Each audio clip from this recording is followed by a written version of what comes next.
Good morning. Good morning. My name's Lois and I'm part of the lead team. And it's so nice to see so many new faces. I love your familiar ones as well. Don't feel left out, but it's so nice to see some new people this morning. So, well, away from the back, I like that. Thanks, guys. So thanks for being with us. Thanks to those joining us online as well. And if you're catching up with this message in the week, then thank you for taking the time to catch up with us. Would anyone be brave enough to share something valuable or important that they might have lost? A wedding ring! Oh, did you ever find it or not? No. It's in a service station. Everyone check the services on the M6. You might be in luck. Oh, okay. Your memory. I think quite a lot of us might have lost that as well. Yeah. Brilliant. Anyone else? A passport. That's fairly crucial. Your grandma's engagement ring, money. Oh, gosh. I don't feel as bad now because it's only my keys I lose on a regular basis, actually. I've lost my phone before many times. One time I found it in my boot, was shopping, couldn't find it anywhere, and then heard this ringtone and realized my leg was vibrating. My phone was in my boot. I know lots of you have lost important things because our lost property table is forever packed with things. So if you have lost anything important, it might be there. Can't promise wedding rings or engagement rings or money are there, though. Sorry about that. I wanted to tell you a story because I thought my mum wasn't going to be here. I've just walked on the platform and seen she is here, but I'm going to tell you anyway because my mum lost something very important once. I don't know how she did it, but she lost the most important thing in her life, which was me. I went missing and she couldn't find me anywhere, and she was searching around the house and around the garden, and I assume she called the neighbours, but I've added that for effect. I don't really know. And where was I, Mum? I was fast asleep on the trampoline outside. I was actually at the top of a climbing frame, I think, wasn't I? I was about 3 years old at the time. So you can misplace valuable people as well, can't you? As well as things. The thing is, this trait runs in the family. Because I grew up with my family in Hull, and when I was about 5.5 years old, we moved over to a town called Knutsford. Has anyone been to Knutsford before? Anyone heard of it? Yeah. Okay, so we moved to Knutsford. Now, my cousins came and visited us one day from deep down south. They came up and visited us in Knutsford. Now, if you've ever been to Knutsford, you might know there's one thing to show off there, and that's it. And it is Tatton Park.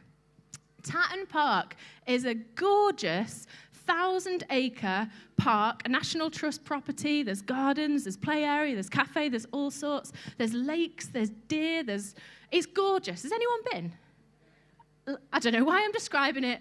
You all know it. It's lovely, isn't it? So we get in the car and off we go to Tatton Park. Now, there's two big families. I'm one of 5 kids. And then there was my auntie and uncle, and they had 4 kids. So off we go, 4 adults, 9 children, off to Tatton Park. We have a lovely day in the play area, probably exhaust the parents, come back home. We count ourselves in, 1, 2, 3, 4 adults, check, 1, 2, 3, 4, 5, 6, 7, 8 children. We took 9, we came back with 8. We left 1. I say we, I was 5. I was not responsible for them, but we left my cousin in the park. At this moment, panic sets in. My auntie is on the phone to Tatton Park whilst my uncle gets in the car and races through Knutsford to Tatton Park. Now, those of you who have been will know that there's a toll booth, cashier, kiosk thing at the entrance, and you cannot get into Tatton Park without paying the cashier. So he storms up to the entrance booth, and he's like, I need to get in really, really quick. I don't really want to pay again because it's so expensive. You need to let me in. I've left my daughter. Long story, but my daughter is in the park. And the cashier, I just learned this story recently, the cashier said to him, oh, yeah, you do need to get in there quick because there's a flasher on the loose. Right, a little bit of advice if you're in customer service and someone says you've misplaced the child. I probably wouldn't return with that comment. At that point, he's like, I really need to get back into Tatton Park. Gets to the play area and parks the car, looks around, cannot find her anywhere. We think she was 6 years old when this was happening. A 6-year-old in Tatton Park, 1,000 acres, cannot find her anywhere. So he finds a member of staff and they take him to the gift shop, and he walks in the gift shop and he's panicked and he's stressed. And there he sees her stacking shelves. She was absolutely fine. She had had a lovely time on the play area, and then some adults had realized she was on her own and looking a bit lost. Fine, just a little bit lost, so they'd taken her to the gift shop, and they were keeping her safe from the flasher. All's well that ends well in that story, just so you know. But the thing is, this story bears striking resemblance to a story that we find in the Bible. It's a story in a book called Luke, in the New Testament of the Bible, and we're working our way through the book of Luke as a church at the moment. So we are in chapter 2, verses 41 to 52. If you've got a Bible and you want to turn to it, or if you want to download the app on your phone, you can find it there whilst I have a swig of water.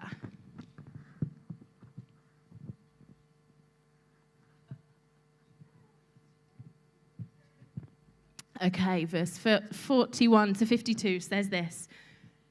Excuse me. Every year, Jesus' parents went to Jerusalem for the festival of the Passover.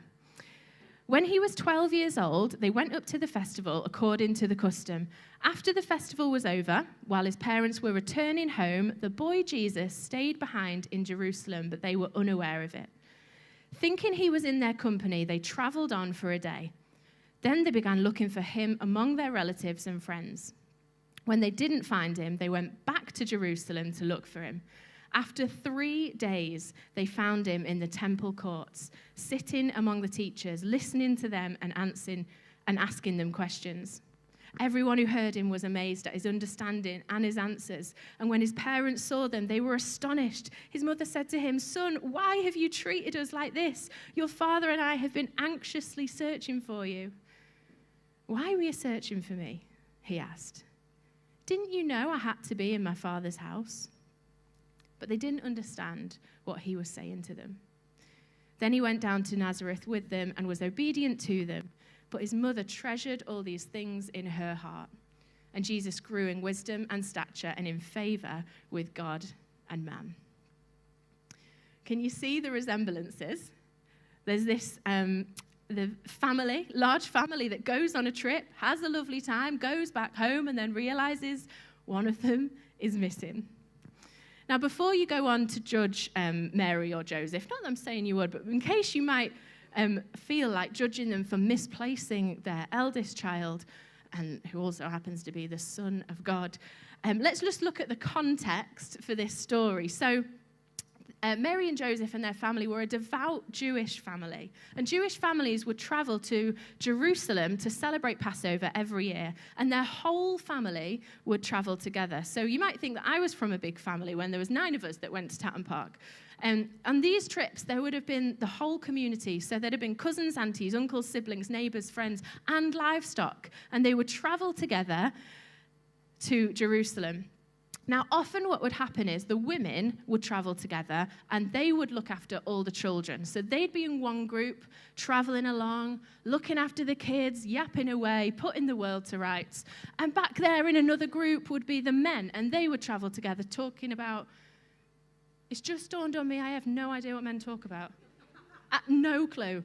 Anyway, so they'd be traveling in 2 different groups, and the children would be with the women. Now, at the age of around 12 or 13, Jewish boys would enter a phase of manhood by becoming what might be called a son of the covenant, or a son of the law, or a son of the Torah. That's where they step into fully participating in adult life as a Jew. So that's at the age of about 13. Now, before that, they would spend a year learning from the adults, learning from the adult men on how to participate as a Jew. So, at the age of 12 years old, Jesus could justifiably have been with the women and with the children. But he could also, as justifiably, have been with the men in the other group, learning from them. So I think probably what happened is Mary thought Joseph had Jesus, and Joseph thought Mary had Jesus. In actual fact, no one had Jesus, and he was nowhere to be found. Now, let's just look at, for a moment, the journey that they took. I wonder if we've got a map. Have we got the map? We've got the map. There we go. Okay, so this is the journey that this family were taking. So you see Nazareth up there in the circle is where they've come in from. Jerusalem is where they've traveled to. So they walked all the way down to Jerusalem. Bearing in mind they're walking. No Ubers, no cars, no motorbikes. They are on foot, maybe on donkey and on camel, but they are on foot. So down they went to Jerusalem, they celebrated the Passover, and off they go back to Nazareth. Now, there would probably have been a couple of routes that they could have taken. The shortest one probably would have been like 90 miles, but that would have been through Samaria, and that would have been a dangerous route for them to take. The other route could have been about 110 miles or 180 kilometers. So regardless of which way they went, it doesn't really matter. This was a long journey, and it was on foot. They traveled a really long way. Unlike my uncle, who when he realized that he'd misplaced his daughter, he got in the car and sped through the town and broke every speeding limit through Tatton Park to find her. These guys were on foot. They had a really long journey to make. So when they walked from Jerusalem back to Nazareth, they'd been walking for an entire day when they suddenly realized, we've misplaced Jesus. Somewhere on that really long and really hard journey, our son has gone missing. Can you imagine the panic that must have set in at that moment, and the stress and the tension? Oh, I bet there was tension between Mary and Joseph. And he wasn't just missing for an hour or 2 hours or 3 hours. Jesus was missing for 3 days. Now, there is so much that we could talk about in this story, and there's every chance we're going to unpack it a little bit more in the near future. But today, I really, really felt on my heart to talk about what it must have been like for Mary and Joseph, and for us to just consider for a moment what it feels like to lose Jesus. That feeling of panic that they must have felt. That panic that over the first day and then the second day and then the third day probably began to feel like guilt and shame. And that the longer they were without him, the more distant and disconnected they must have felt from Jesus. And as I sat with this passage, I wondered whether many of us know what it feels like to lose Jesus. Probably not in the literal or physical sense. I don't think any of us have left him behind in Jerusalem, but maybe in the spiritual sense. That we once knew what it was to be walking closely to him, and now we feel lost and distant and disconnected from a Jesus that we once felt close to. Like perhaps your spiritual journey is that you used to, at one point, hear his voice really, really loud, and used to talk to him regularly and used to hear his voice. And now, like Megan was saying this morning, you feel like he is silent. And you're like, where are you, God? Perhaps your faith was once so alive, but today it just feels like it is resting dormant in you. Perhaps you once felt that Christian phrase we use, like on fire for the things of Jesus, but now it feels like that fire has been blown out. I wonder whether once upon a time you served and it was a joy, and now you serve and it is a chore and a duty and an effort. Or perhaps your story might be that although you still believe in Jesus, and although you still turn up to church every week and you go through the motions and you say the right prayers and you put your hands up at the right time, deep down, you feel distant and disconnected from him. For Mary, this feeling lasted 3 days. But I imagine for some of us it might have actually been weeks now, or months, or maybe even years, of going through the motions and feeling distant and disconnected from a God that maybe you once felt really close to. And there's so many reasons that we can become distant and disconnected from God. I know for me, there's been times where it's been busyness, and I've been here with Jesus, and then things have been added to my day, and then all of a sudden life gets really busy, and then somebody else wants something else from me, and then I sign up to something else, then I join another club, and then I start doing another thing. And then all of a sudden my life is so busy that I have no time for Jesus. And this distance and disconnect has been because of the busyness of life. And my priorities have changed. And all of a sudden, I need to take care of everything else. And I feel far from God. Sometimes, if I'm honest, it's been other people's voices. Where their like negativity and skepticism and cynicism and maybe their doubt has just begun day by day by day to pull me further and further away from the intimacy of Jesus. There's been times, if I can be truthful with you, that it's been sin. That I've done like one thing. I made one small compromise. One small mistake. And then I did it again because it felt good. And then I did it again. And then it became a pattern. And then it became a habit. And all of a sudden, this sin has drawn this wedge of distance and disconnect between me and a God that I once felt close to. And then there's been times where it has been an accumulation of disappointment, where unanswered prayer, after disappointment, after rejection, after setback, after knockback, after diagnosis, after pain, after injury, after suffering, after unanswered prayer, has become this distance and disconnect between me and a God I was once so close to. So many things can get between us and the closeness that maybe we once had with Jesus. And I think back to a time not very long ago, if I'm honest, that this was my reality. That for me, though I never doubted Jesus' existence, I felt like really sure that he was real. But over time, I think I stopped maybe being so confident in whether he was good. And what began to be really real actually became like a ritual that I was just going through for the sake of it, maybe to keep up appearances, maybe to just get me through the day. But really, if I was honest, behind the facade of a believable Christian life was a heart that felt distant and disconnected from Jesus. I felt like I'd lost him.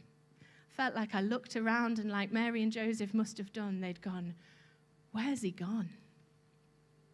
And at some point, I imagine maybe they looked at each other and thought, how did we get here? How could this have happened? At what point did we lose him? At what point did he go missing from our lives? I've thought to myself, at what point did I become so distant and disconnected? At what point did it start to feel like a chore and not a joy? I wonder what it might be for you that maybe might have caused this distance and disconnect between you and Jesus. There's another guy in the Bible who knows this all too well. I wonder if you've heard of him, a guy called David. Now, David's relationship with God is more up and down than a yo-yo. David, from a young boy, had like the calling of God over his life. He was anointed by Samuel as a young teenager, which meant he believed that he had this promise of a great future ahead of him with God at the center of his life. You might know the story of David and Goliath, where God's protection and strength was over David as he fought a massive giant. He was young when that happened.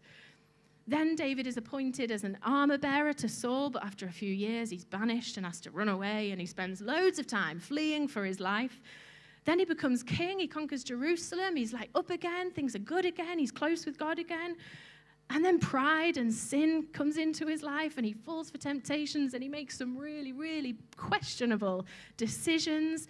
And all of a sudden, he finds himself far away from God again. And he gets to the point in his life where he writes all this down. And Psalm 51 is an account of him looking back and going, how did I get here? If you have time this week, I encourage you to rest in this psalm and wrestle with it. And there's a verse that has really stood out to me, and it's this. Psalm 51, verse 12 says this: "Restore to me the joy of your salvation, and make me willing to obey you." The NIRV says this: "Give me back the joy that comes from being saved by you. Give me a spirit that obeys you so that I will keep going." And I wonder whether if you in here today or watching online or catching up with this message, if you are someone who feels lost from Jesus, I wonder whether what it might be that you've lost is the joy of knowing him. And I feel like today God wants to do some restoring of the joy within us. But do you know what it's going to start with is some honesty. Because do you know there's no shame in feeling far away from God? There is no shame. If you've come here today and you don't yet know Jesus, there is no shame.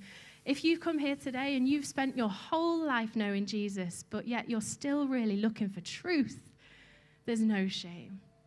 And you're not alone. You will not be the only one in here today wrestling with that question. But what is important is being honest with ourselves. I heard on a Life Church podcast this week this quote that says, "The pathway to intimacy is paved with honesty." And if you feel like far from God in your heart of hearts, if you feel there's a distance or a disconnect between you and Jesus, the pathway to intimacy is paved with honesty. And maybe that might sound like being honest with Jesus and saying, "Jesus, I think I enjoy my sin more than I enjoy you. Jesus, my life is so chaotic, there is no space for you. Jesus, I think the doubts that my wife or my husband or my friend had have begun to rub off on me. Jesus, I'm tired of serving. It is hard work. I don't enjoy it anymore. Jesus, I've been through so much that I'm not sure if you care about me." Do you know Jesus can handle all of that honesty? And if we want to reconnect with Jesus in an intimate way again, he will handle your honesty. The pathway to intimacy is paved with honesty. And so today we're just going to have an opportunity to respond by being honest with Jesus. By being honest with the disappointment that we're suffering with. By being honest with what might be keeping us from him. There's going to be an opportunity for us to be honest with ourselves and with God as well. And in that, what I believe we need to do is ask God to examine our hearts, to highlight the things that might be holding us back and keeping us distant from Jesus, knowing that he is a safe pair of hands, that he is a safe place and a safe person to come to. Do you know that Jesus wants a real, loving relationship with you? He isn't a faraway God. He wants to be close. And if you are feeling lost today, Jesus wants you to feel found. He wants to restore the joy that might be lost within you.